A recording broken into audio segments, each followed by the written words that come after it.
नमस्कार। कार्यक्रम सीधा कुरा जनतासँग हेर्नको निमित्त न्यूज 24 टेलिभिजन हेरेर बसिरहनुभएका तमाम दर्शक महानुभावहरूलाई स्वागत छ। म वीरेन्द्र जैरो। नेपाल सतीले सरापेको देश भनेर प्राय सबैले सुनेकै छन्, तर एकचोटि गम्भीर भएर मनन गरौँ त।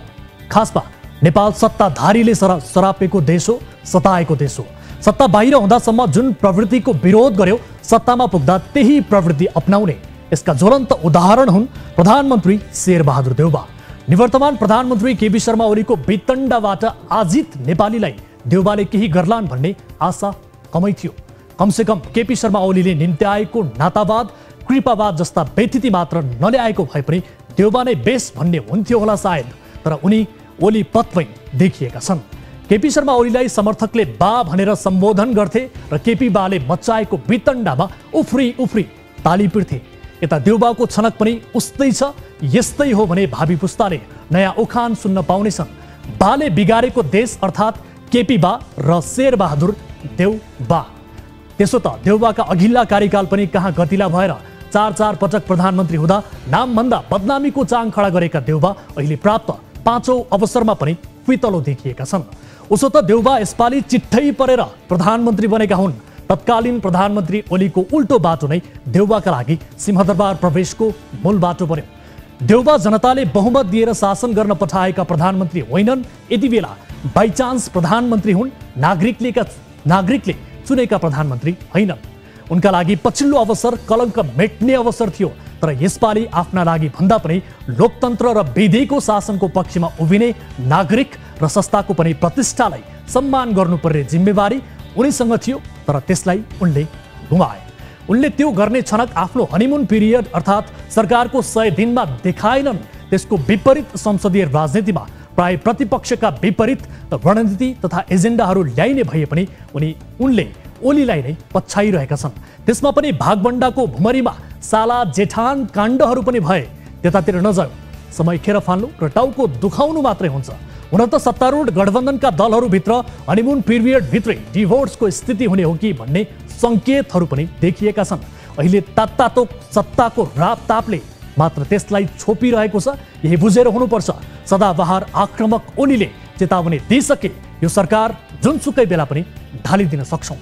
जसपामा मन्त्री बन्न पाएन भनेर अध्यक्ष उपेन्द्र यादवको पुतला जलाउँदै उपद्रो मचिरहँदा नेकपा एकीकृत समाजवादीका सांसदहरू रोएरै शोक मनाउँदैछन्। त्यसैले काङ्ग्रेसभित्रै पनि अर्ली इलेक्सन गर्नुपर्ने आवाज पनि उठिरहेको छ।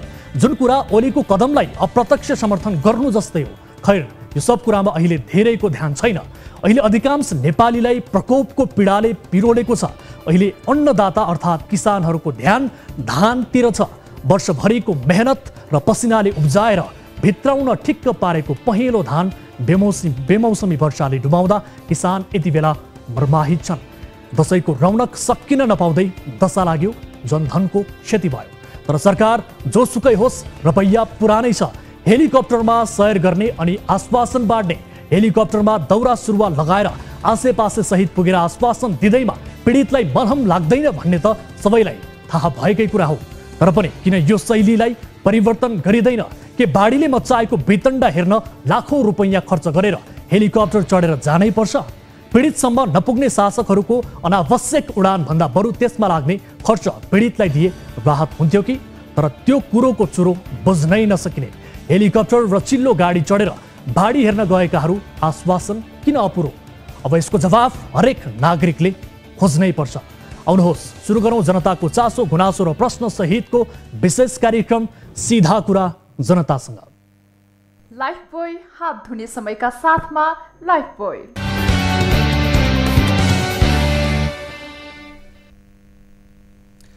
ब्रेकपछि स्वागत छ दर्शक महानुभावहरू। कार्यक्रम सीधा कुरा जनतासँगको एउटा अर्को श्रृङ्खलामा उपस्थित भएका छौँ। आज पनि विविध विषयसहित कार्यक्रममा उपस्थित छौँ र विशेष गरी देशमा बाढी पहिरोको कहर मच्चिरहेको छ। मानवीय क्षतिसँगै भौतिक क्षति यो बाढीले निम्ताइरहेको छ। थाहा छैन यो अकल्पनीय विपत्तिबाट भएको क्षतिको पूर्ण विवरण आउँदासम्म क्षतिको अङ्क कति कहाली लाग्दो हुने हो। तर आज प्रधानमन्त्री शेरबहादुर देउबा सहितको टोली बाढी प्रभावित क्षेत्रमा पुगेको छ। तर प्रधानमन्त्री देउबाको बाढी प्रभावित क्षेत्रको भ्रमण हेलिकप्टरको सयरभन्दा फरक केही पनि भएन। यो विषय आज हामी प्रस्तुत गर्नेछौँ र यसैलाई आधार मानेर आज हामीले कार्यक्रममा केही फरक प्रयास गर्ने जमर्को पनि गरेका छौँ। विशेष गरी कार्यक्रम सिधा कुरा जनतासँगमा हामी जनताको समस्या, चासो र गुनासोलाई समेट्ने र सम्बन्धित निकाय समक्ष पुर्याउने प्रयास गरिरहेका छौँ। आउनुहोस्, आज प्रयास मात्र होइन, प्रण नै गरौँ कि प्रकोपग्रस्त क्षेत्रमा अवलोकन र आश्वासन दिन पुग्ने जो कोहीलाई पनि प्रश्न गर्ने 2 होइन 4 वाक्य बनाऊ।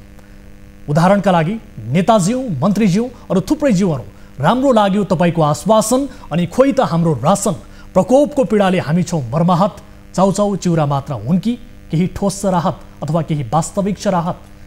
सुरुवात सानो बाटो गरौँ, प्रश्न गर्ने प्रयत्न गरौँ। त्यो प्रश्न सोधेको भिडियो हामीलाई पठाउनुहोस् अनि हामी कार्यक्रममा प्रसारण गर्नेछौँ। दर्शक महानुभावहरू, विशेष गरी मैले भर्खरै भनेको लाइन नै भन्नुपर्छ भन्ने छैन, त्यही भावको अन्य कुनै प्रश्न गर्दा पनि हुन्छ। तर यो लाइन फेरि एकपटक म दोहोऱ्याउन चाहन्छु। नेताज्यू, मन्त्रीज्यू अरू थुप्रै ज्यूहरू, राम्रो लाग्यो तपाईँको आश्वासन, अनि खोइ त हाम्रो रासन। प्रकोपको पीडाले हामी छौँ मर्माहत, चाउचाउ चिउरा मात्र हुन् कि अथवा केही छन् वास्तविक राहत? यस प्रश्नबारे भिडियो बनाएर हामीलाई पठाउनुहोला, हामी कार्यक्रममा प्रसारण गर्नेछौँ। र भिडियो हामीलाई विशेष गरी हाम्रो भाइबर नम्बर 9801572424मा पठाउन सक्नुहुनेछ। र यससँगै अर्को महत्त्वपूर्ण विषय पनि आजको कार्यक्रममा समावेश छ। डाक्टर सीके राउतको नेतृत्वमा रहेको जनमत पार्टीका कार्यकर्ताले धनुषामा एक कर्मचारीलाई नाङ्गे झार पार्दै कुटपिट गरेका छन्। यो विषयको रिपोर्ट आज हामी कार्यक्रममा प्रस्तुत गर्नेछौँ र यसै विषयमा डाक्टर सीके राउतसँगको कुराकानी जोड्ने प्रयास पनि गर्नेछौँ। त्यस्तै अर्को विषय पनि हामीसँग कार्यक्रममा समावेश छ। नेपालसँगको सीमानाका करिब बन्द गर्न चीनका लागि बहाना नै बनेको छ र नेपालको उत्तरतर्फको तातोपानी, बसुवा, किमाथाङका लगायतका व्यापारिक नाकाहरू पूर्ण रूपमा सञ्चालनमा नआएको पनि वर्षौँ भइसकेको छ। के चीनले नेपालमाथि अघोषित नाकाबन्दी गरेकै हो त? यो विषय पनि आजको कार्यक्रममा प्रस्तुत गर्नेछौँ र यससँग सम्बन्धित व्यक्तिहरूसँग कुराकानी गर्नेछौँ। कार्यक्रमको सुरुवात गरौँ ताली र गालीबाट। यसअघि हामीले उठाएको विषय थियो कृषि प्रधान देश नेपालमा सरकारले किसानलाई महत्त्व दिएको छ भन्ने प्रश्नमा 10.24% अर्थात् 60 जनाले छ भन्दै तालीमा र 89.76% अर्थात् 526 जनाले छैन भन्दै गालीमा आफ्नो मत जाहेर गर्नुभएको छ। अर्थात् कृषि प्रधान देश नेपालमा सरकारले किसानलाई महत्त्व दिएको छैन भन्ने मत बढी देखिएको छ र यो मतले कृषि प्रधान देश भनेर मात्र पुग्दैन, किसानलाई महत्त्व पनि दिनुपर्छ भन्ने सन्देश पनि दिएको छ। दर्शक महानुभावहरू, अब ताली र गालीका लागि आजको प्रश्न। देउबा सरकारको 100 दिन कस्तो रह्यो त? उत्तम रह्यो भन्नेले तालीमा र खत्तम रह्यो भन्नेले गालीमा भोट गर्नुहोला। हाम्रो पात्रको एप्लिकेसनमा गएर ताली र गालीका लागि भोट गर्न सक्नुहुनेछ र भोटिङ सुरु हुन्छ अब। र सार्वजनिक चासोको यस विषयमा आफ्नो अमूल्य मत जाहेर गर्नुहोला भन्दै आजको पहिलो विषयतर्फ यहाँहरूको ध्यानाकर्षण गराउन चाहन्छु। देशमा भ्रष्टाचार, अनियमितता भयो भने कसले हेर्ने? के कालो मोसो र भाटा हानेरै तह लगाउने? अब त्यसो हो भने अख्तियार दुरुपयोग अनुसन्धान आयोग र अदालतको के काम?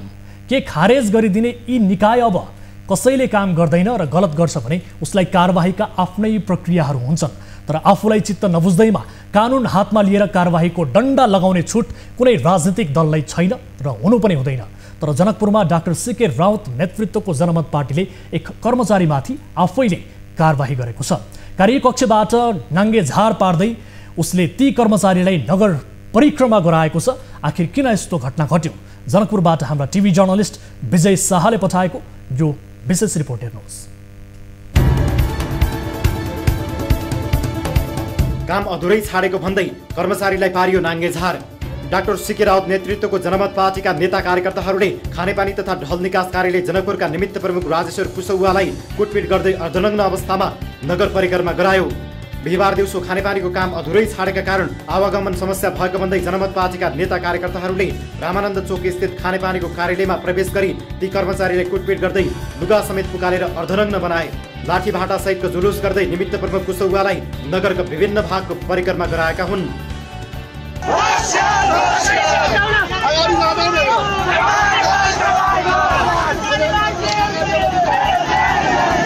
जनकपुर धाम उपमहानगरपालिका 8 बलुवाचोलमा खानेपानी जडानका लागि महिनौदेखि सडक भत्काइएको थियो। वर्षायाममा हिलो हुन जाँदा पार्टीका अध्यक्ष सीके राउतको घरसम्म जाने बाटोमा समस्या भएका कारण सीके राउतका कार्यकर्ताहरूले खानेपानीका प्रमुखलाई खबरदारी स्वरूप अर्धनग्न गरी नगर परिक्रमा गराएका हुन्।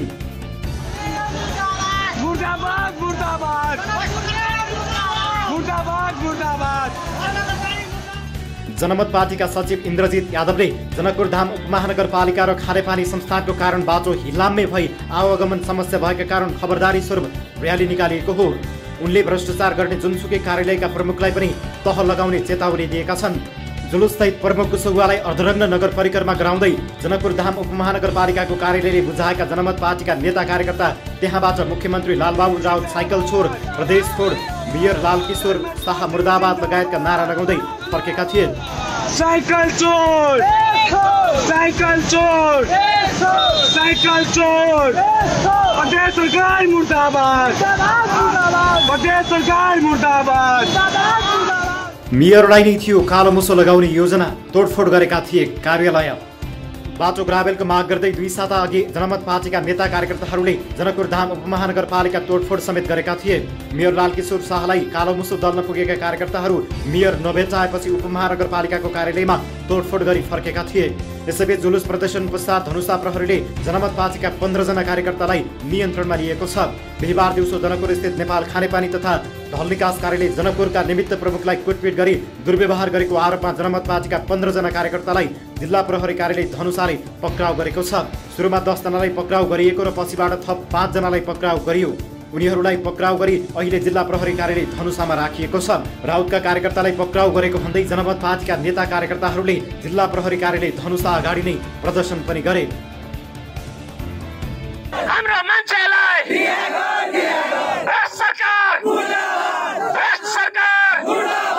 हाम्रो मान्छेहरूलाई, स्वराजी साथीहरूलाई समातेको रहेछ। कार्यक्रम अन्त भइसकेपछि उहाँ साथीहरू, यहाँ प्रहरीहरूले दमन गरेको हो। 5-7 जना 10 जना कति साथीहरूलाई समातेको अन्तिममा, जबकि भ्रष्टाचारीहरूलाई जन कारवाही गरेका छन्। त्यहाँका कर्मचारीलाई समातेर हामीहरूले प्रहरीहरू समक्ष नै राखेर उनीहरूलाई बुझाएका छौँ एकदम शान्ति रूपले। अहिले हामीहरू आफ्नो साथीहरूलाई छुटाउनलाई शान्ति धरना यहाँ दिएका छौँ। कार्यालयमा जनमतका कार्यकर्ताद्वारा तोडफोड। खानेपानीको कार्यालयमा प्रवेश गरेका जनमतका कार्यकर्ताहरूले कार्यालयमा रहेको कम्प्युटर, ल्यापटप, फर्निचर, गमला, छालको सिसा र 3वटा मोटरसाइकलमा क्षति पुर्याएका छन्।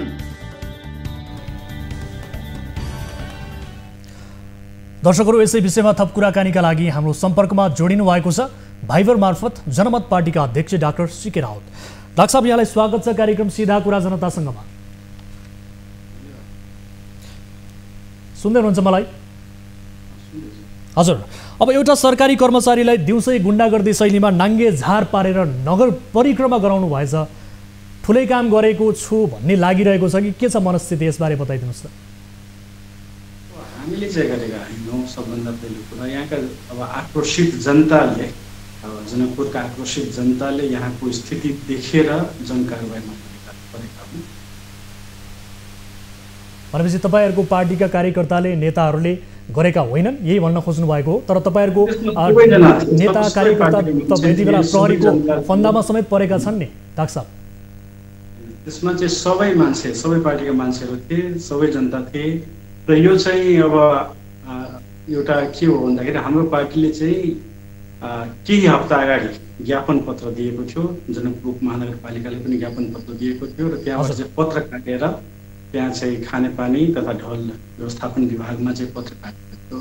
त्यही भएर चाहिँ त्यही कुरा बुझ्नका लागि जनता जाँदाखेरि उनीहरूमाथि चाहिँ दुर्व्यवहार हुने, छोटे राजाको शैलीमा कुरा फर्काउने, म रोड बनाउँदिनँ, 2 वर्ष बनाउँदिनँ, जहाँ जे गर्नु छ गर भनेर धम्काउने, त्यस्तो गरेपछि चाहिँ अब जनताको आक्रोशित भएर चाहिँ अन्तिम रूपमा त्यो जनकार। डाक्टर साहब, तपाईँले अघि केही बेर अघि सबै पार्टीका नेता कार्यकर्ताहरू सहभागी थिए र सँगसँगै जनताको आक्रोशित भिडले त्यो गरेको भन्नुभयो। तर यो घटनाको जिम्मेवारी जनमत पार्टीले लिन्छ कि लिँदैन? जनमत पार्टीले पनि लिन्छ, जनताले पनि लिन्छ, त्यसमा कुनै फरक रहेको छैन। तर मलाई लाग्दैन त्यहाँ कुनै गलत कुरा भएको छ भने मलाई। तर गलत कुरा भएको छैन भनिरहँदा सरकारी कर्मचारीको यदि काम चित्त बुझेन भने त्यसलाई आफैले कानुन हातमा लिएर यसरी यो किसिमको गतिविधि गर्ने कि अथवा कुनै निकायलाई जिम्मा लगाउने? देश त यो कानुनी राज्य हो नि डाक्टर साहब, होइन? मलाई भन्नुहोस् त, जनता चाहिँ कहाँ जाने? देशको तपाईँको कुन निकाय चाहिँ भ्रष्टाचार रहित छ? प्रहरी कहाँ जाँदाखेरि प्रहरीले उजुरी लिँदैन, अख्तियारले कार्य होइन, अख्तियारले हामीले बर्दिवास कार्यालय घेरेका पनि हौँ, अख्तियारले पनि सुनेन। अनि जनता चाहिँ अदालतमा जाने कुरा भएन। जनताले अदालतमा के हुन्छ तपाईँले देख्नुभयो, मन्त्री परिषदमै सिटिङ हुन्छ, त्यहाँ मन्त्री परिषदमै भागवण्डा अदालतमा माग्छ भने चाहिँ गरिब आम जनता चाहिँ जाने कहाँ? त्यो भएको हुनाले जनता चाहिँ अन्तिम रूपमा जनताले पनि सक हुँदैन कि त्यस्तो रिस्क लिने। यदि राम्रो तरिकाले काम गरेको भए उनीहरूलाई त अल्टिमेटमै दिएको थियो नि, ज्ञापन पत्रै दिएको थिएन। यो आजको घटना तपाईँहरूलाई सायद थाहा नभएको हुनसक्छ, यो असारको पहिलो सप्ताहदेखि हाम्रो यहाँ बाटो बन्द छ र यहाँ मान्छेलाई घरभित्रै थुनेर राख्ने, यो षड्यन्त्र गर्ने, अनि त्यस्तो गरेर त्यहाँ जनताले चाहिँ बाटो बन्द गरेर थुनेर घरमा राख्न पाइँदैन। त्यो भएर त्यो प्रक्रियागत रूपमा होइन, पहिला ज्ञापन पत्र दिएको हो त्यसलाई टेरेन होइन, तालाबन्दी गर्दा आफैले तालाबन्दी फुटाएर दादागिरी देखाएको पनि बनाउन अनुरोध गर्न जाँदाखेरि होइन हामी बनाउँदैनौँ, 2 वर्षको ठेक्का छ, जहिले मन लाग्छ त्यसले बनाउँछौँ, तिमीलाई जे गर्नु छ गर भनेर त्यस्तो रवाबी शैलीमा सामन्ती शैलीमा थर्काएपछि जनता चाहिँ आएको छ। भनेपछि अब जुन कर्मचारीले गल्ती गरेको छ, त्यो जुन कर्मचारीले भ्रष्टाचार गरेको छ त्यसलाई नाङ्गेझार पारिदिइहाल्ने, त्यसबाहेक अरू केही विकल्प रहेन मुलुकमा हो? यो देशमा के विकल्प छ मलाई भन्नुहोस् न। प्रहरीले चाहिँ अहिले के गरिराखेको छ? जसले भ्रष्टाचार गरेको छ त्यसलाई चाहिँ बाहिर छोडिरहेको छ, जसले भ्रष्टाचार विरुद्धमा आवाज उठाएको त्यसलाई चाहिँ बन्द गरेर राखेको छ। अख्तियारले के गरेको छ? 500,000 रुपियाँ खाने मान्छेलाई, गरिब मान्छेलाई समात्छ, अनि करोडौं भ्रष्टाचार गर्ने मान्छेले कहाँ समातेको छ? अख्तियारले नै प्रदेश सरकारमा छापा हानेको होइन, अनि भ्रष्टाचार भएको थियो भने त्यही भएर छापा हानेको, अनि छापा हानेर अहिलेसम्म कसलाई गिरफ्तार? यो देखाउने कुरा मात्र, राज्यको हरेक अङ्ग यहाँ भ्रष्टाचारमा लिप्त छ र त्यही भएर चाहिँ जनता चाहिँ अब आफ्नै हातमा, म यो हिमाल पहाड तराई सबैको जनतालाई भन्छु, अब जनतासँग अर्को कुनै विकल्प छैन, आफै उठ्नुपर्छ।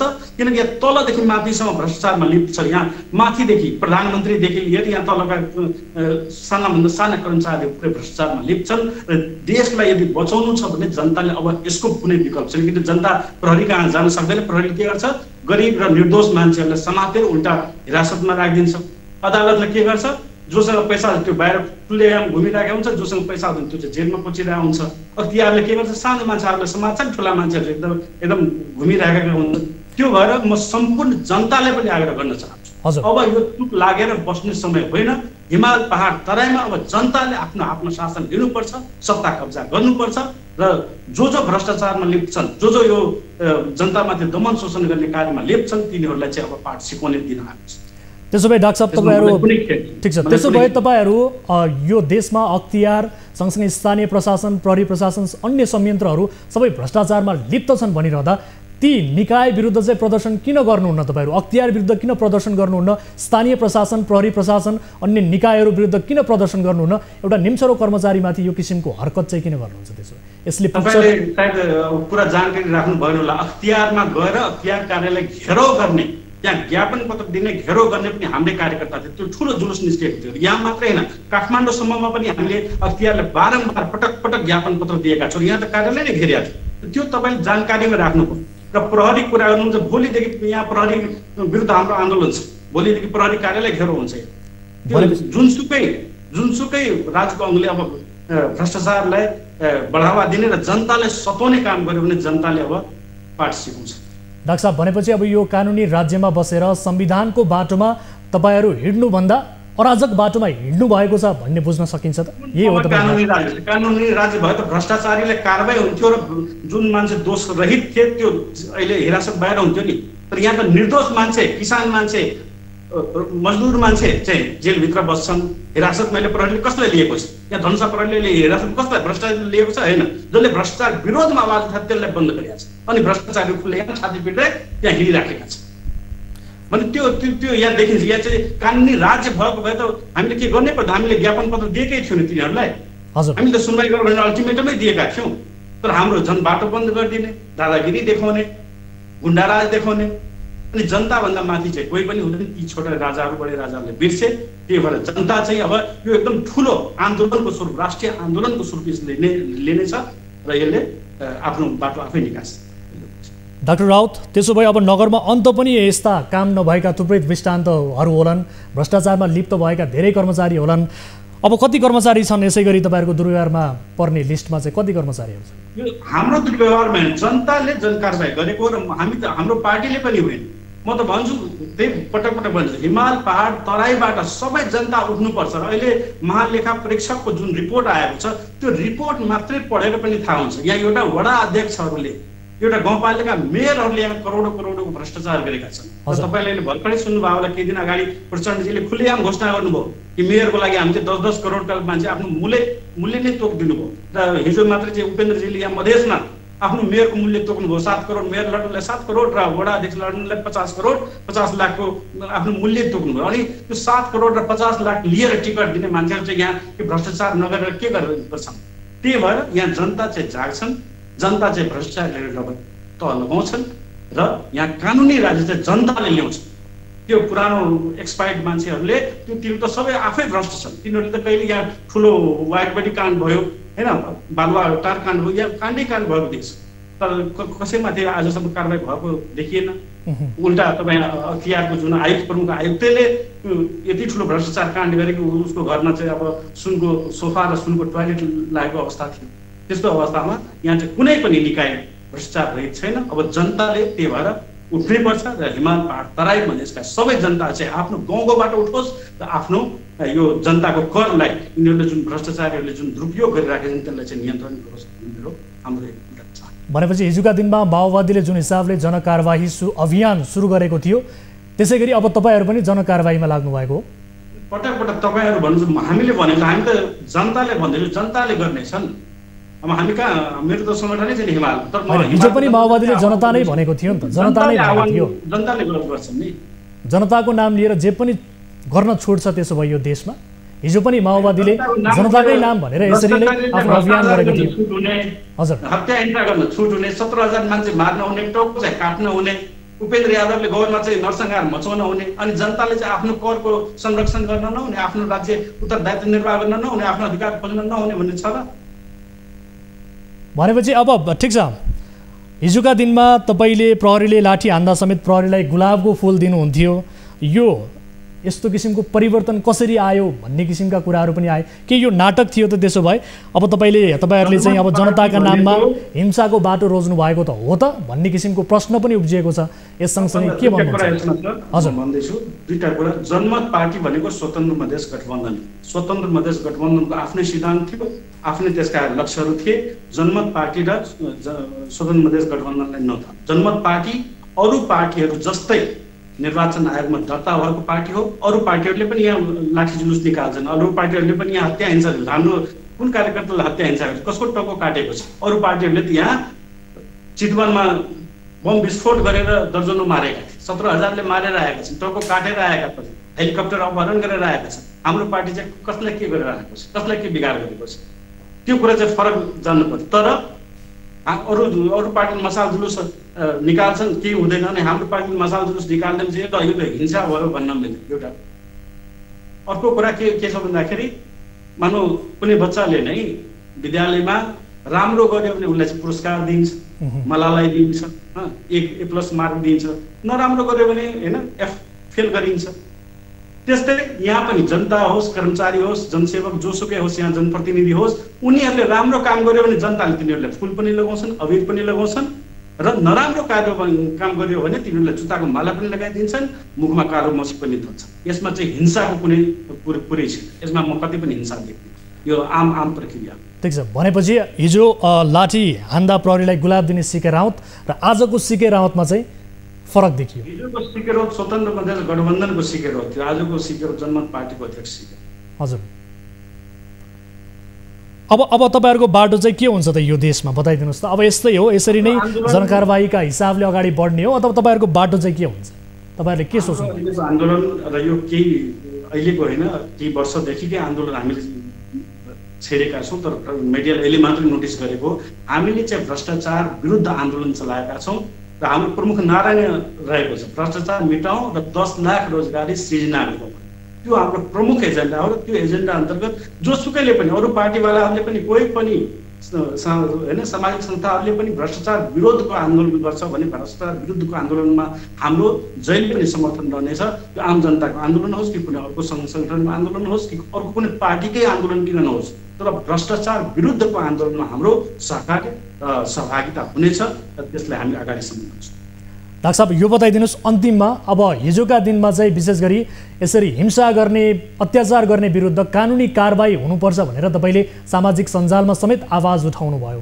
तर अब तपाईँमाथि यसरी हिंसा गरेको आरोपमा कारबाही किन नगर्ने? हामी चाहिँ हिंसा पहिले मैले भने यो हिंसा हुँदै होइन। हिंसा के हो भन्दाखेरि त्यो काङ्ग्रेसलाई सोध्नुहोस्, माओवादीलाई सोध्नुहोस्, फोरमलाई सोध्नुहोस्, उनीहरूलाई हिंसा भने के हो त? हाम्रो यो अहिले भनिहाल्यो नि, यो चाहिँ राम्रो काम गर्यो भने फुलको माला दिने, नराम्रो काम गर्यो भने चाहिँ जुत्ताको माला दिने, त्यति मात्रै हो। यो हिंसा यसमा कतै पनि छँदैछ। त्यो भएर यसलाई त्यो रूपमा हेर्नु। हस्, समय र जानकारीका लागि यहाँलाई धेरै धेरै धन्यवाद। दर्शक महानुभावहरू, डाक्टर सीके राउत जनमत पार्टीका अध्यक्ष, उहाँसँग हामीले कुराकानी गऱ्यौँ र विशेष गरी सँगसँगै उहाँसँग हामीले कुराकानीका आधारमा के पायौँ भने जनकारबाही, जनताले गरेको कारबाही हो। आफ्नो पार्टीले यसको जिम्मेवारी त लिन्छ, तर जनताले गरेको कारबाही हो। अब यो अभियानमा आफूहरू लागिसक्यौँ भन्ने किसिमको कुरा अभिव्यक्ति उहाँले दिनुभएको छ। यद्यपि यो आजको घटनाप्रति उहाँहरूलाई कुनै किसिमको हीनता बोध भने छैन र सबै पार्टीले जनताले गरेको भन्ने किसिमको अभिव्यक्ति उहाँले दिनुभएको छ। दर्शक महानुभावहरू, अन्य विविध विषयहरू कार्यक्रममा समावेश छन्। विशेष गरी प्रधानमन्त्री शेरबहादुर देउवाले आज कर्णाली प्रदेश अन्तर्गत सुर्खेत र सँगसँगै सुदूरपश्चिमका अधिकांश जिल्लाहरूमा बाढी प्रभावित जिल्लाहरूमा गरेको अनुगमनका विषयमा विशेष रिपोर्ट पनि आजको कार्यक्रममा समावेश छ। कार्यक्रममा एकैछिन पालो भएको छ ब्रेकको। ब्रेक पछाडि पुनः आउनेछौँ सीधा कुरा जनतासँगमा। लाइफबोय हात धुने समयका साथमा लाइफबोय।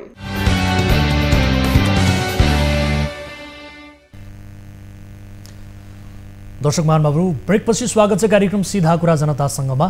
आज हामीले विविध विषयमा कुराकानी गरिरहेका छौँ र विशेष गरी तपाईँ हामीसँग प्रत्यक्ष रूपमा आफ्नो गुनासो र समस्याबारे बताउन चाहनुहुन्छ भने पनि तपाईँले कार्यक्रममा सहभागिता जनाउन सक्नुहुनेछ, जसका लागि हाम्रो टोल फ्री नम्बर 1660 11 24 24, यसै गरी एनसेल नम्बर 98 015 7 24 24 र एनटिसी अर्थात् भाइबर नम्बर 98 84 011 037 तपाईँका लागि खुला गरेका छौँ र तपाईँ हामीसँग भाइबर र वाट्सएप मार्फत जोडिएर पनि आफ्ना जिज्ञासाहरू गुनासोहरूबारे बताउन सक्नुहुनेछ। कार्यक्रममा उठेका विषयहरू उप हामी सम्बन्धित निकायको जवाबदेहिता खोज्छौँ र रिपोर्ट प्रसारण गर्दै त्यससँग सम्बन्धित रहेका सरोकारवाला निकायहरूलाई थप जवाबदेही बनाउने कोसिस हाम्रो निरन्तर जारी रहेको छ। र यदि कुनै जानकारी तपाईँले विशेष दिनुपर्नेछ अथवा कुनै समस्याबारे बताउनु पर्नेछ भने तपाईँले बताउनुहोला। हाम्रा टिभी जर्नलिस्टहरू देशका विभिन्न स्थानमा रहनु भएको छ र उहाँहरू मार्फत त्यसको फलोअप गर्ने र त्यसको थप वास्तविकता बुझ्दै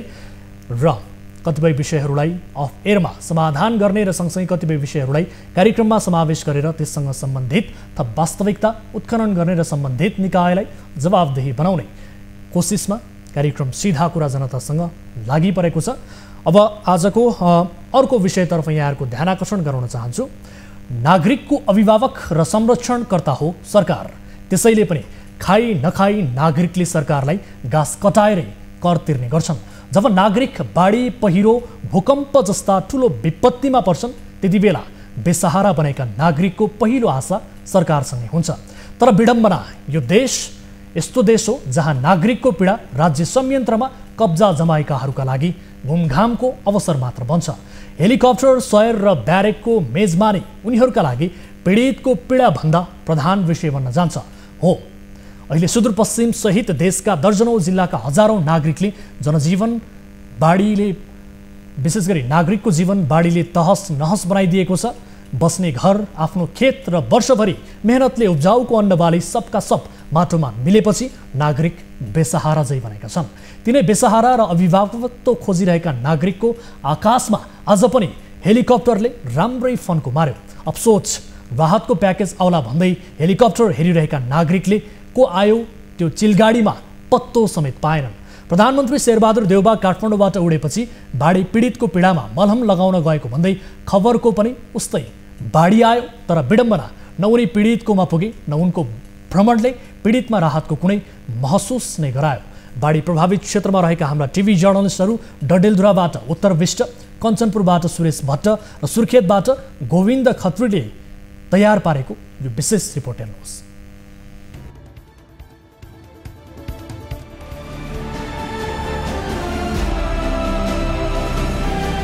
धेरै भएको छैन, मेलम्चीमा आएको बाढीले सिन्धुपाल्चोकवासीको उठिवास लगाएको। गत असार 1 गते मेलम्ची नदी थुनिँदा ठुलो जनधनको क्षति भयो। जब बाढीले डुबानको खबर आयो, प्रधानमन्त्री मन्त्रीदेखि राज्य संयन्त्रमा कब्जा जमाएका धेरैको लर्को नै लाग्यो मेलम्चीमा। मेलम्चीको आकाशमा एयर ट्राफिक नै हुने गरी हेलिकप्टरले परिक्रमा गरिरहँदा घरखेत गुमाएकाहरूले आशाको नजरले आकाशतिर हेरि नै रहे। जब धरतीमा ओर्लिए उनीहरूले राहत होइन आश्वासनको पोका बाँडिहाले। तर अहिलेसम्म पनि मेलम्ची बाढी प्रभावितहरूले कुनै राहत पाउन सकेका छैनन्। आफ्नै पहलमा उनीहरू नियमित जिन्दगीमा फर्कने प्रयासमा छन् अझै पनि, अर्थात् विस्थापितहरूको भरपर्दो व्यवस्थापन हुन सकेको छैन।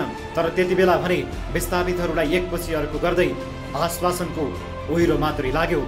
अहिले तत्काल बसोबासको व्यवस्था गर्नका लागि अनुकूलता प्रदान गर्छ र त्योसँगै 50,000 रुपियाँ पनि हामी तत्काल उपलब्ध गराउँछौँ, सरकारको तर्फबाट उपलब्ध गराउँछ, जसले 50,000 रुपियाँ र आवश्यक जस्ता पाता भएपछि यसबाट अस्थायी पुनर्निर्माणका कामहरू ठिकै ढङ्गले गर्न सकिन्छ।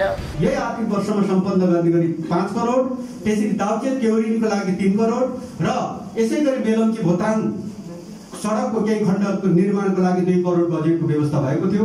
ती बजेटहरू पनि अन्ततोगत यो जनताको आवागमन नै समस्या हुने भएकोले यो बजेट पनि त्यही सञ्चालन गर्ने गरी हामीले व्यवस्था मिलाउँछौँ। त्यस भएको कारणले बजेटको कमी नहुने कुरा म तपाईँहरूलाई जानकारी गराउन चाहन्छु। सरकारले यो अत्यन्त ठुलो आपद र विपदको कुरा हो, यसमा सरकार अग्रसर हुनुपर्छ भनेर कर्तव्यनिष्ठ भएर सरकार अगाडि बढ्नुपर्छ। यत्रो आपदको बखत सरकारको पहल हुन सकेन, सरकारको रेस्पोन्स हुन सकेन भने काम हुन सक्दैन। तर प्रकृतिले दिएको पीडा भुल्न खोज्दै राहतका नाममा पुग्ने विभिन्न व्यक्ति तथा समूहले दिएको आश्वासन र दिगदारी मात्रै सहन पीडितहरू विवश बने।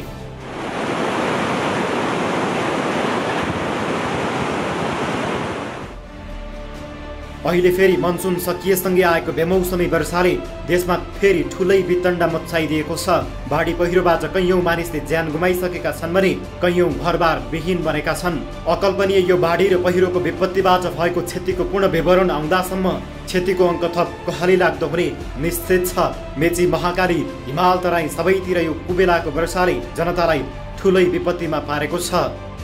गाई गोरु बाटेका थिया, परालीमा थिनु धर्मका खाट्या, भित्र सामान भाँडा बुँडा खान्या पिन्या लाउने एउटा कपडा पनि रहेन छ। 4 बजे आएको सर, आएर हामीलाई थाहा पनि भएन। घर डाइरेक्ट हाम्रै घरमा भौरीको आउँदाखेरि कपडा लत्ता सामान पत्ता सब बगेर हामी अब बच्चाको लागि केही पनि छैन। 7 नम्बर गइजाऊ, पानी आउनु लाग्यो, भल आउनु लाग्यो, गइजाऊ भने अब म हुन पनि आँखा नदेख्ने मान्छे त गइगएँ। राति आएछ र त सब लैगयो। बाढी प्रभावित क्षेत्रमा प्रधानमन्त्रीको भ्रमण, बाढी प्रभावितलाई हर्ष न विस्मात। सरकारको बागडोर सम्हालिरहेका प्रधानमन्त्री शेरबहादुर देउबा हेलिकप्टरमा बाढी प्रभावित क्षेत्रको अवलोकनका लागि पुगे। उनी देउबा सुदूरपश्चिमका बाढी प्रभावित क्षेत्रमा बिहिबार बिहान अर्थमन्त्री, पर्यटन मन्त्री, कांग्रेस नेताहरू एनपी साउद, रमेश लेखक सहित सुदूरपश्चिम भ्रमणमा निस्किएका थिए। यतिसम्म कि अहिले डडेलधुरा समेत यो पटकको विपत्तिको शिकार बनेको छ। त्यसैले पनि प्रधानमन्त्री देउबाले मन्त्री तथा नेताहरूका साथ बाढी पहिरो र डुबान प्रभावित क्षेत्रको अवलोकनका लागि सुर्खेत, दिपायल, बजाङ, बैतडी, डडेलधुरा, कञ्चनपुर पुगेर प्रभावित क्षेत्रको अवलोकन गरेका छन् र उनले त्यहाँ राहत र उद्धारका लागि निर्देशन पनि दिएका छन्। कहिले नभएको कुराहरू भइरहेको छ, त्यसकारण क्लाइमेट चेन्जको चाहिँ असर भनेर सबैले भनिसकेका छन्। त्यसैले चाहिँ यस्तो बेलामा प्रत्याशित आएको वर्षा बाढी धेरै जनधनको क्षति भएको छ र हाम्रो नेपालमा सुदूरपश्चिममा धेरै ठुलो जनधनको क्षति भएको छ। त्यसको त अपूर्णीय क्षति भएको छ। त्यही कुराहरू चाहिँ हामीले चाहिँ अहिले एनाउन्स गरेका छौँ। क्याबिनेट आकस्मिक क्याबिनेटको बैठक बसेर हामीले राहतको व्यवस्था गरेका छौँ। हामी सबै अहिले फिल्ड भिजिट गर्दैछौँ। तर अचम्म त के छ भने बाढी प्रभावितहरूलाई भेट्न पुगेका देउबाले पीडितहरूलाई भेटेनन्। देउबा सहितको टोलीले त्यहाँका स्थानीय जनप्रतिनिधि र आफ्ना नेता तथा कार्यकर्तालाई मात्र भेटघाट गरे। जबकि यो अवलोकनको उद्देश्य बाढी प्रभावितलाई भेट्ने र उनीहरूको आलो घाउमा मल्लम लगाउनु नै थियो। तर त्यो प्रयास समेत गरेनन् प्रधानमन्त्री देउबाले। अब देशका प्रधानमन्त्रीले गरेको यस्तो अवलोकनले बाढी पीडितलाई कतिको ढाडस मिल्ला यो सहजै अनुमान लगाउन सकिन्छ। वर्षेनी विपत्तिको बेला गरिने परम्परागत हेलिकप्टर अवलोकन जस्तै प्रधानमन्त्री शेरबहादुर देउबाको अवलोकन पनि फरक नहुने देखिएपछि पीडितहरूमा थप निराशा छाएको छ।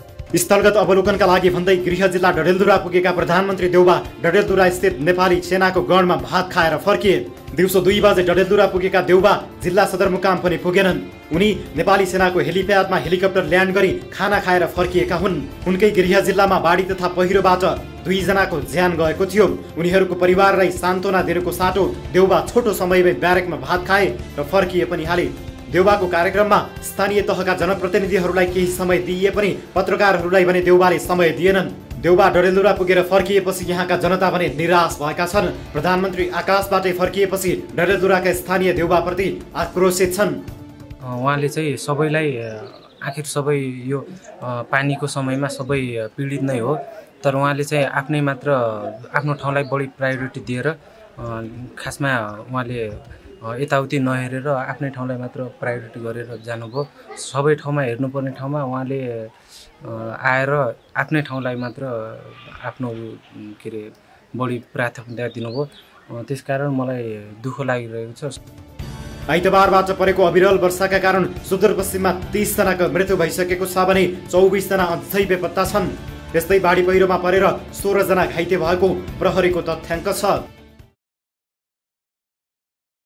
दर्शक महानुभावहरु, यस विषयमा थप जानकारी लिन्छौँ यति बेला हाम्रा टिभी जर्नलिस्टहरूसँग, जहाँ प्रधानमन्त्री सहितको टोली बाढी प्रभावित क्षेत्रमा अनुगमनका लागि पुग्यो अथवा भ्रमणका लागि पुग्यो। त्यस क्षेत्रमा समग्रमा प्रधानमन्त्री देउबा सहितको टोलीको गतिविधि कस्तो रह्यो त यसबारे जान्ने कोसिस र दर्शकहरूलाई जानकारी गराउने कोसिस गर्नेछौँ।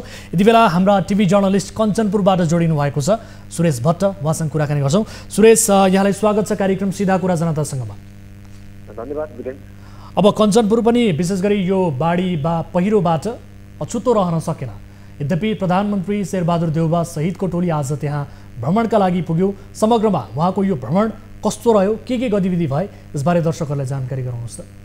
पक्कै पनि म चाहिँ सर्वप्रथम चाहिँ कञ्चनपुरको भीमरतन नगरपालिका वडा नम्बर 9, 10, 11, 12, 13 र दुधरा सालनी नगरपालिकाको वडा नम्बर 8, 9, 10 मा बाढीले चाहिँ ठुलो क्षति पुर्याएको छ। जुन चाहिँ कञ्चनपुरमा चाहिँ बाढीका कारणले 527 परिवार, जसमा 2777 जना मानिस चाहिँ विस्थापित भएका छन्। जिल्लाको चाहिँ पश्चिमी क्षेत्रमा बाढीले बढी क्षति गरे पनि दक्षिणी भेगमा चाहिँ केही परिवार विस्थापित भए पनि अहिले चाहिँ उनीहरूलाई चाहिँ पुनर्स्थापना गरेको छ। अब यो बाढीको चाहिँ बाढी पीडितको बाढीले गरेको क्षति स्थलको चाहिँ निरीक्षण गर्न प्रधानमन्त्री शेरबहादुर देउबा दोद्रा सामिनी को अम्बिका विद्यालयमा आज चाहिँ 5:08 पुगेका थिए। उनी चाहिँ 8 मिनट जति अम्बिकामा आयोजना गरेको बाढीग्रस्त क्षेत्रको निरीक्षण कार्यक्रममा 1 मिनट 40 सेकेन्ड मात्रै बोलेका थिए। उनले चाहिँ कार्यक्रममा बोल्दै बाढीले सुदूरपश्चिममा ठुलो क्षति गरेको र यसमा आफूहरूलाई समेत दुःख लागेको र दोद्रा सामिन लगायत सुदूरपश्चिमका बाढीग्रस्त क्षेत्रको क्षति मूल्याङ्कन गरी क्षतिपूर्ति र राहतको व्यवस्था गर्ने बताएका छन्। तर उनले चाहिँ त्यहाँ भएका जुन पीडित पक्ष छन् तिनलाई चाहिँ भेट्न पाएनन्। 8 मिनट जति मात्र त्यहाँ बसेर 1 मिनट 40 सेकेन्ड जति चाहिँ प्रधानमन्त्री शेरबहादुर देउबा बोल्नु भएको छ। अब पीडितहरूलाई प्रत्यक्ष रूपमा नभेटेको भन्दै यति बेला आलोचना पनि भइरहेको छ। यो अवस्थामा पीडितहरूले चाहिँ के भनिरहेका छन्? पक्कै पनि शेरबहादुर देउबा 8 मिनट जति अम्बिका विद्यालयमा बसे पनि त्यहाँ चाहिँ पीडितलाई चाहिँ एकदम लामो दूरी सुरक्षाको कारणले पनि लामो दूरीमा उनले चाहिँ राखेको थियो भनेपछि त्यहाँका पीडित जुन चाहिँ बाढीबाट एकदम ग्रस्त छन् उनले चाहिँ यो प्रधानमन्त्री शेरबहादुर देउबा आएपछि चाहिँ आफूहरूको चाहिँ यो ठाउँको क्षतिको मूल्याङ्कन गरी उचित राहत पाउनेमा चाहिँ आश गरेका छन् उनले। भनेपछि पीडितहरूले प्रधानमन्त्रीले बोलिसके पछाडि राहत पाउने आश चाहिँ गरेका छन्, यद्यपि त्यहाँ प्रत्यक्ष रूपमा नभेट्दाखेरि केही गुनासो केही निराशा भने पक्कै छाएको छ। पक्कै पनि निराशा पनि भएका छन्, किनभने उनले चाहिँ प्रधानमन्त्री शेरबहादुर देउबाले चाहिँ जुन ठाउँमा बाढीले क्षति गरेको छ त्यो ठाउँको निरीक्षण गरेर फर्किने भन्ने कार्यक्रम सुनेको कारणले उनले पनि आफ्नो गाउँमा आउने चाहिँ एक आशा राखेको थिए। तर उनले चाहिँ जुन विद्यालय जसमा चाहिँ बाढी पीडितलाई राखेको थियो त्यही विद्यालयमा चाहिँ हेलिकप्टर ल्यान्ड गरेर उनीहरूलाई चाहिँ केही दूरीमा राखेको कारणले उनी चाहिँ त्यो बाढी पीडित गाउँमा नगएको चाहिँ दुर्गुसो पनि पुगेका छन् हामीसँग। हस्, समय र जानकारीका लागि यहाँलाई धन्यवाद सुरेश। दर्शक महानुभावहरुमा हुनुहुन्थ्यो हाम्रा टिभी जर्नलिस्ट सुरेश भट्ट कञ्चनपुरबाट, जहाँ प्रधानमन्त्री सहितको टोली त्यहाँ बाढी प्रभावित क्षेत्रको भ्रमण गर्नका लागि भनेर त्यो जिल्लामा पनि पुगेको थियो। यति बेला हामी प्रधानमन्त्री शेरबहादुर देउवाकै गृह जिल्ला डडेलधुरामा उहाँको भ्रमण कस्तो रह्यो त भन्ने विषयमा जानकारी लिन्छौँ। हाम्रा टिभी जर्नलिस्ट उत्तर विष्ट प्रत्यक्ष सम्पर्कमा हुनुहुन्छ। उत्तर, यहाँलाई स्वागत छ कार्यक्रम सीधा कुरा जनतासँगमा।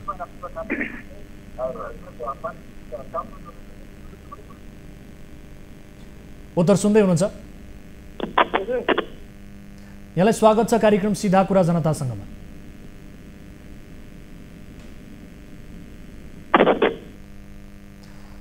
दर्शक महानुभावहरू, हाम्रा टिभी जर्नलिस्ट मार्फत केही प्रतिनिधि जिल्लाका बारेमा हामी जानकारी लिने कोसिस गरिरहेका छौँ।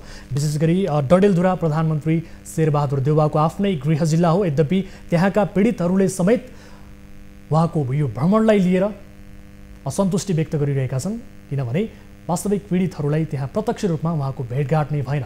त्यहाँको ब्यारेकमा गएर उहाँले केही जनप्रतिनिधि नेता कार्यकर्तालाई भेटेर फर्किएको भन्ने किसिमको जानकारी प्राप्त भएको छ। टिभी जर्नलिस्ट उत्तर विष्ट हामीसँग पुनः जोडिनु भएको छ। उत्तर, प्रधानमन्त्री शेरबहादुर देउवाको गृह जिल्ला डडेलधुरा समग्रमा उहाँको भ्रमण कस्तो रह्यो आज त्यहाँ? वीरेन्द्र, जुन आज प्रधानमन्त्री शेरबहादुर देउवा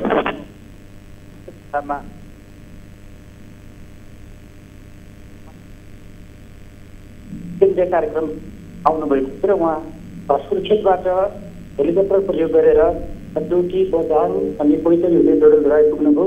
डडेलधुरा पुगिसकेपछि उहाँले यहाँ डडेलधुरामा रहेको नेपाली सेनाको ब्यारेक जो रणबम गणमा उहाँको हेलिकप्टर ल्यान्ड भएपछि डडेलधुरामा केही समय बसेर उहाँ त्यहाँबाटै जोगबुढा भएर कञ्चनपुर झर्नुभएको छ। र विशेष गरी जो यसअघि रिपोर्टमा पनि प्रसारण भयो, बाढी पहिरो पीडितहरूको निरीक्षणका लागि आइरहेको बेलामा उहाँले विशेष गरेर डडेलधुराको दह ब्यारेकमा जति बेला बस्नुभयो त्यति बेला यहाँका स्थानीय तहका प्रमुखहरूसँग, जनप्रतिनिधिहरूसँग केही सानो छलफल गर्नुभयो र त्यसपछि सुरक्षा निकायका प्रमुखहरूसँग उहाँले केही छलफल गरिसके पश्चात एकदमै छोटो समय निकै हतारको अवस्थामा उहाँको भ्रमण देखिन्थ्यो।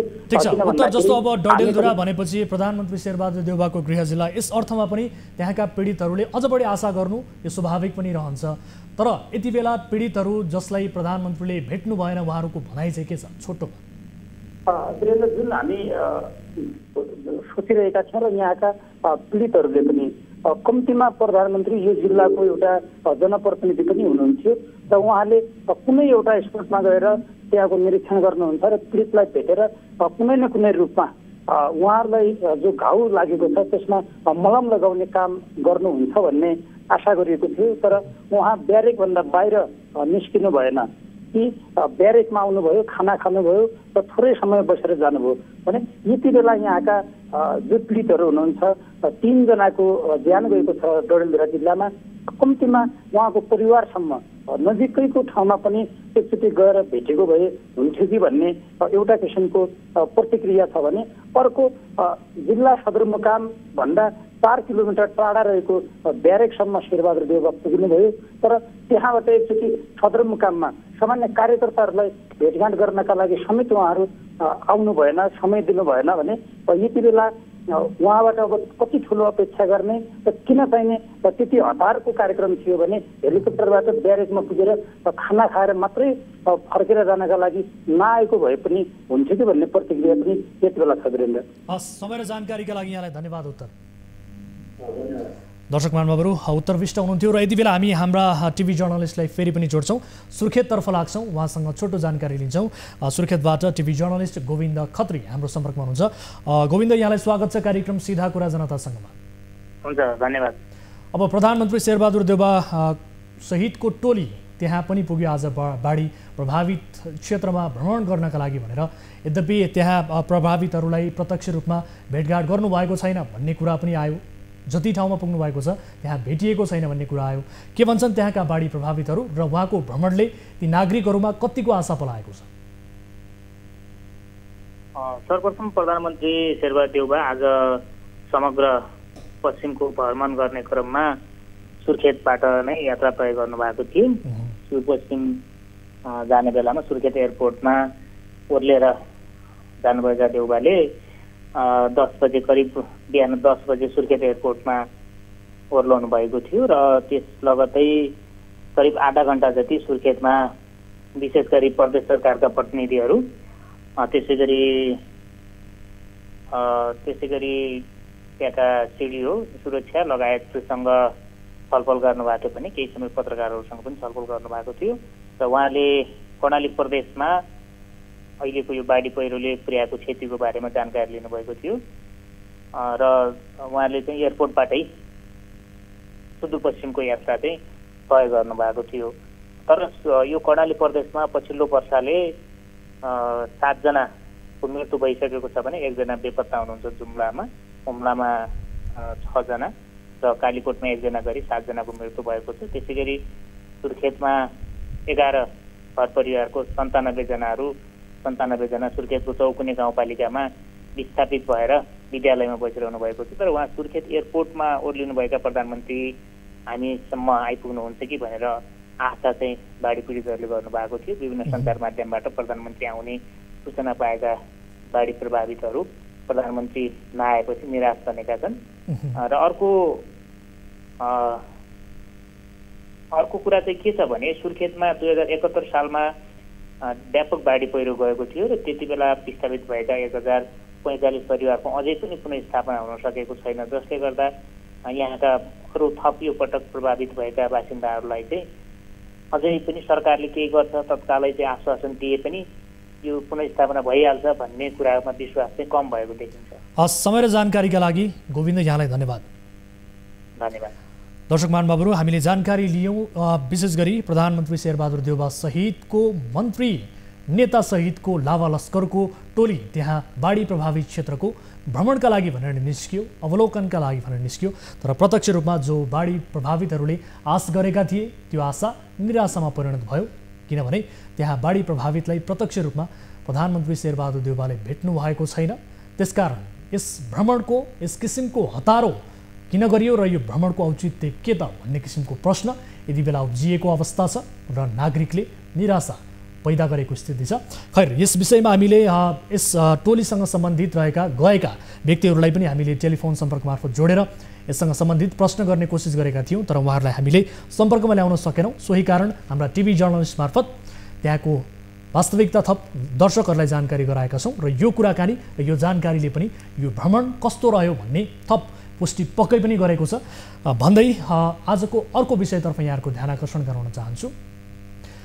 अघोषित नाकाबन्दी हटेन, कहिले भूकम्प त कहिले कोरोना नेपालसँगको सीमा नाका करिब बन्द गर्न चीनका लागि बहाना नै बनेको छ। नेपालको उत्तरतर्फको तातोपानी, रसुवा, किमाथाङका लगायतका व्यापारिक नाकाहरू पूर्ण रूपमा सञ्चालनमा नआएको पनि वर्षौँ भइसक्यो। सरकारले पूर्ण रूपमा नाका खुलाउन खासै चासो पनि दिएको छैन। सीमा नाका खोल्न चीनको अनिच्छा र चीनसँग संवादका लागि सरकारले नदेखाएको चासोको मारमा देशको अर्थतन्त्र त परेकै छ। चीन केन्द्रित कतिपय व्यवसायीहरू त सडकमै आइपुगेका छन्। नाका आंशिक मात्र चल्दा ठुलो मात्रामा उठ्ने राजस्व घुमिरहेको छ भने पहिले भूकम्पलाई बहाना बनाएको चीनले अहिले कोरोनालाई पनि बहाना बनाएर नाकामा कडाई गरिरहेको छ। तर परराष्ट्र मामलाका जानकारहरू चीनले अघोषित नाकाबन्दी नै गरेको बताउँछन्। टिभी जर्नलिस्ट उपेन्द्र शाही र नवराज चालिसेले तयार पारेको रिपोर्ट हेर्नुहोस्। 2072 को महाविनाशकारी भूकम्पदेखि नै अवरुद्ध बनेका उत्तरतर्फका नाकाहरू निर्वाध रूपमा सुचारू हुन नसक्दा सयौं मालवाहक कन्टेनर चिनिया नाकामा अलपत्र परेका छन्। पछिल्लो पटक चिनिया सरकारले उत्तरतर्फको नाकामा कोभिड देखाएर नेपालतर्फ भित्रिने मालवाहक कन्टेनरमा कोटा प्रणाली लागू गर्यो। अहिले तातोपानी र रसुवा नाकामा मात्रै 600 भन्दा बढी मालवाहक कन्टेनर रोकिएर अलपत्र परेका छन्। तर जानकारहरू चीनले जे बहाना बनाए पनि नाकाहरू सञ्चालनमा जानी नाकाबन्दी गरेको बताउँछन्। चीन सरकारले कोरोनाको बहाना बनाएर नेपाल भित्रिने मालवाहक व्यापारिक कन्टेनरको आवत जावतमा कडाई गरेको प्रश्न छ। चीनबाट नेपाल भित्रिने हजारौं मालवाहक ट्रक तथा कन्टेनर चिनिया नाकामा अड्किएका छन्। चीनतर्फको मुख्य व्यापारिक नाका तातोपानी र रसुवा खुलाउन आग्रह गर्दै नेपाली व्यापारीहरूले अघिल्लो सरकारका परराष्ट्र मन्त्री प्रदीप ग्यावाली, प्रधानमन्त्री केपी शर्मा ओली, शीर्ष नेताहरूदेखि अहिलेका परराष्ट्र मन्त्री डाक्टर नारायण खड्कासम्मलाई भेटे पनि उनीहरूको माग सम्बोधन भएको छैन। अब यसलाई समाधान गर्नलाई चाहिँ अब नेपाल हिमालय सीमा पार बानी सङ्घको तर्फबाट हामीले धेरै ठाउँमा पहल गर्दै आएको पनि छौँ। जबकि योभन्दा अगाडिका परराष्ट्र मन्त्री प्रदीप गेवालीजीलाई हामीले उहाँको मन्त्री क्वार्टरमै गएर पनि हामीले यस्तो समस्या छ समाधानको लागि नाका सहज बनाइदिनको लागि पहल गरिदिनु पर्यो भनेर हामीले त्यतिखेर नै कुरा राख्यौँ। त्यस पछाडि हामीले वाणिज्य मन्त्रालय होस् परराष्ट्र मन्त्रालय होस् हामीले बारम्बार कहाँ ढकढकाउनु पर्ने हो के गर्नुपर्ने हो हामीले गरिराख्यौँ।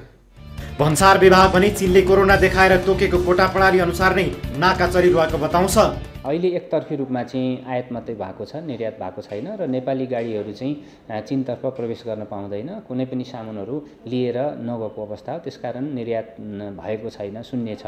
आयातको हिसाबले चाहिँ मैले अघि पनि आँकडा भने आयातको हिसाबमा सामान्यतया अहिले रसुवातर्फको भन्सार कार्यालयबाट सहरी साधनहरू इलेक्ट्रिक सहरी साधन सहितको प्रवेश हुने र निर्माणसँग सम्बन्धित हाइड्रो पावरहरू अथवा सिमेन्ट फ्याक्ट्रीहरूका सामानहरू आइरहेको हुनाले त्यहाँबाट अलिकति बढी रासो आइरहेको देखिन्छ। लामो समयदेखि उत्तरी नाकाहरू अघोषित रूपमा बन्द जस्तै रहँदा पनि सरकारको जिम्मेवार निकायले पहल गर्न सकेन।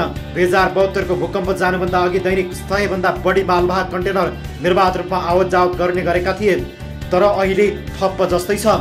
चीन सरकारले कोटा प्रणाली लादेपछि अहिले तातोपानी नाकाबाट दिनमा मुस्किलले 10 वटा कन्टेनर मात्र नेपाल भित्रिने गरेका छन् भने रसुवा नाकाबाट 7 वटा कन्टेनर नेपाल प्रवेश गर्छन्। व्यवसायीहरूले पटक पटक हारगुहार गर्दा पनि चीन सरकारले चासो देखाएको छैन। नेपालको कूटनीतिक क्षेत्रबाट कुनै पहल हुन सकेको छैन। चीनले चाहिँ यो कतै न कतै अघोषित नाकाबन्दी गरेको हो कि भन्ने जस्तो हामीले बुझेका छौँ। किनभने जस्तै भारतले चाहिँ नाकाबन्दी गर्दाखेरि टोटल नेपालीहरूले एक खालको चाहिँ त्यो माहौल बनेको थियो र राजनीतिक दलका नेतादेखि लिएर विभिन्न सबै खालका मान्छेहरूले चाहिँ बोलेका थिए। तर अहिले चाहिँ केवल व्यापारीहरूलाई मात्रै एउटा चाहिँ समस्या परेको छ र यो समस्याको समाधान गर्नका लागि कसैले पनि खासै त्यस्तो खालको चासो दिएर उठाइरहेको स्थिति छैन। लामो समयदेखि बन्द रहँदै आएको उत्तरतर्फका नाकाहरू अघोषित रूपमा बन्द हुँदा पनि नेपाल सरकारले कूटनीतिक पहल किन गर्न सकेन भन्दै व्यवसायीहरूले नेपालको कूटनीतिक क्षमतामा प्रश्न उठाएका छन्। तातोपानी नाका रोकिँदा नेपाल र चीन बीचको आयात निर्यात ठप्प जस्तै भएको छ। चीनबाट नेपाल भित्रिने सामग्रीको व्यापार ठप्प हुँदा पनि नेपाल सरकारले कुनै पनि पहल गर्न नसक्दा व्यवसायीहरू भने आक्रोशित भएका छन्। बुझेर बुझ पचाएको हो कि उता चीन सरकारले कि यो उता बेजिङसम्म यो आवाज नपुगेको हो, यति नै हो। उहाँहरूले यो कुरा त्यहाँ आवाज पुगेको भए पक्कै पनि यसरी यो कोटा सिस्टम 2078 असोज 7 गते तिब्बतको वाणिज्य विभाग र नेपाली महावाणिज्य दूतावासबीच कोटा प्रणाली लागू गर्ने सहमति भएको थियो। उक्त सहमति अनुसार तातोपानी नाकाबाट दैनिक 20 ट्रक र रसुवा नाकाबाट 9 वटा ट्रक पठाउने सहमति भएको थियो। तर उक्त कोटा प्रणाली हटाउन न त सरकारले पहल गरेको छ न त चीन नै उदार देखिएको छ। यसरी दैनिक सयौंको संख्यामा चीन आउने जाने गरेका ट्रक कन्टेनर अहिले कोटा प्रणालीको शिकार बनेका छन्। चीनतर्फको व्यापारिक नाकाहरू लामो समयदेखि बन्द हुनु चीनले नेपालप्रति प्रदर्शन गरेको व्यवहार पक्कै पनि स्वाभाविक मान्न सकिन्न। उत्तरतर्फका नाकाहरू खुलाउन नेपाल सरकारले पहल गर्न नसक्नु र चिनिया पक्ष झन् बढी कठोर बन्दै गर्दा दुई मुलुक बीचको पारस्परिक सम्बन्धमाथि नै प्रश्न पनि उठेको छ।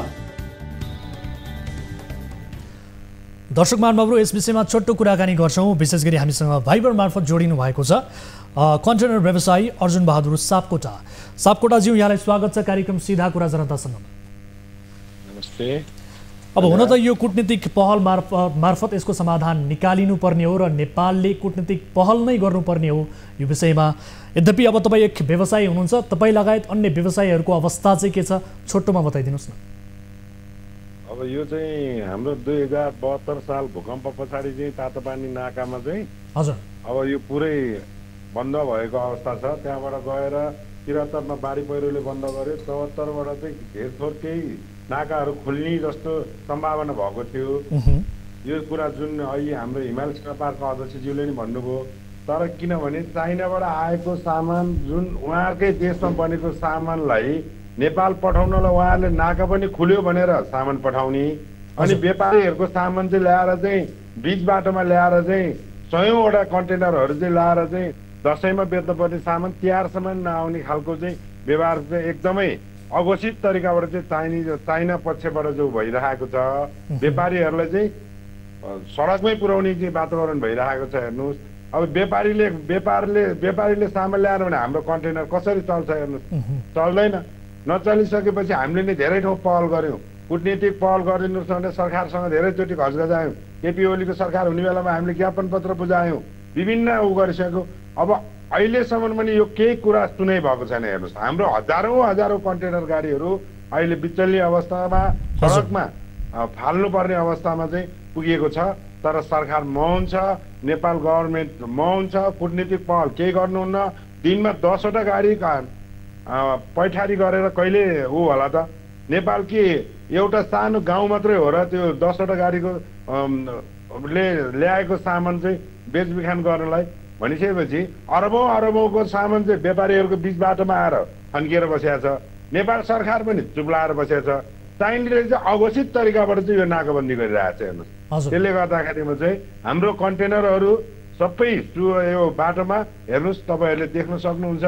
कति पहिला यो 100, 150, 200 गाडीसम्म दिनमा छुट्थ्यो। त्यहाँबाट स्याउ लगायत विभिन्न थरीको फलफुलदेखि लगाएर रेडिमेड लगाउने कपडा, इलेक्ट्रोनिक सामानहरू जुन यो नाकाबाट आउँथ्यो। अब व्यापारीले सिपबाट हाल्नु भनेदेखि 3 महिना 4 महिना पनि आइपुग्दैन। हेर्नुहोस्, यो नाका भनेको तातो पानी रस्ता भनेको चाहिँ 15 दिनमा चाहिँ जुन व्यापारीको आफ्नो गोदाममा पुग्ने नाका हो। अब यही नाका चलाउनको लागि यो त चला भनेर यो व्यवसायिक कुनै व्यक्तिको लागि त भनेको होइन नि, राज्यले पनि। ठिक छ, तपाईँहरूले पनि पटक पटक कूटनीतिक पहलका लागि भन्नुभयो, सरकार समक्ष हार गुहार गर्नुभयो, तर पनि पहल गरिएन भनेपछि यो कतै अघोषित नाकाबन्दी हो, चीनले लगाएको भनेर परराष्ट्र मामलाका जानकारहरू पनि बताइरहेका छन्। स्वयं तपाईँहरूले पनि यही भनिरहनु भएको छ भने यसको समाधान चाहिँ कसरी निकाल्ने त के भन्न चाहनुहुन्छ तपाईँ? अब हामीले त यो अघोषित तरिकाबाट नाकाबन्दी भनेर योभन्दा पहिला पनि हामीले भनिसकेका हौँ। हामीले यहाँको अहिले जुन चाइनाका राजदूत उहाँ हुनुहुन्छ होइन, उहाँलाई पनि हामीले यो ज्ञापन पत्र बुझाइसकेका हौँ। अब कुटनीतिक तरिकाबाट हामीले हाम्रो मन्त्रालयबाट, परराष्ट्र मन्त्रालय, प्रधानमन्त्री निकायदेखि लिएर सबै ठाउँमा हामी पुगिसकेका छौँ। हामीले उहाँ राजदूत के अरे दूतावासहरूलाई पनि हामीले ठाउँ ठाउँमा भनिसकेका छौँ। ठाउँमा भन्नुभयो, तर पहल चाहिँ किन भएन जस्तो लाग्छ? पहल भएन। अब यो चाहिँ अब चाहिँ किनभने अब हामीले चाहिँ यो चाइना पक्षले चाहिँ हामीले नेपालमा चाहिँ अघोषित तरिकाबाट नाकाबन्दी गरेर नेपाली व्यापारी, नेपाली व्यवसायिकहरू चाहिँ सडकमै पुर्याउने चाहिँ उहाँहरूले चाहिँ ऊ गरिरहनु भएको छ।